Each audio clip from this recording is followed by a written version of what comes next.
I don't know if you guys been seeing this, but banks been closing down accounts abruptly and without notice all across the country. So I first started out with Chase, and for whatever reason, they decided to close my account and blacklist me and force me to pay all the charges I put on the credit card. So that was absolutely terrifying because it was out of nowhere.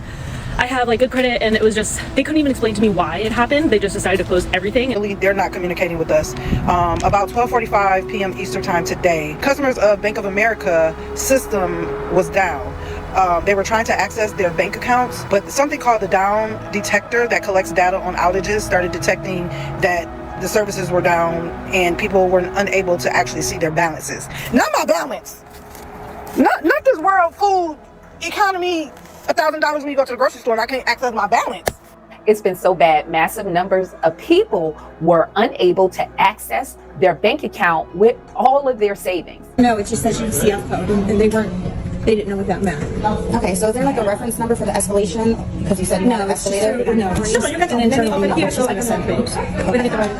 And I'll reach out to you. I have your phone. Okay, so Thursday.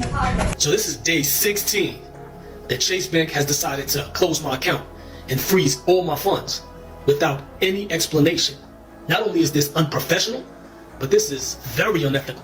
Now, the Trump administration have looked into the issue because, if you remember, his wife's bank account was shut down, also his son, and other Republican lawmakers and other conservatives that felt that they were targeted and their accounts was abruptly shut down.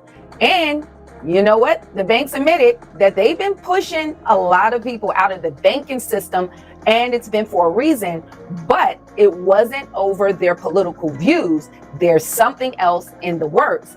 And we're going to jump in this article so you can understand why this has been happening. Now, in this article, JP Morgan Chase CEO admits U.S. banks push people out of the system after Trump hammers Chase, Bank of America over abrupt account termination. JP Morgan Chase CEO Jamie Dimon is addressing the controversy over how and why some American citizens and businesses are abruptly finding themselves kicked out of the banking system. After meeting with Republican lawmakers in Washington, D.C. on the subject of debanking, Dimon told reporters that Chase never drops customers over religious or political affiliations. Instead, Dimon said unclear federal guidelines, especially around the anti-money laundering rules, force banks to deny services out of compliant fears, reported Yahoo Finance. When squarely asked if regulations are to blame for debanking, Dimon responded pretty much, yeah. There are a lot of things that should be fixed. Anti-money laundering laws are extraordinary, and it does cause a lot of people to be pushed out of the system because banks were afraid of being sued, fined, because after the fact, something goes wrong, coulda, woulda, shoulda, you could pay $1 billion.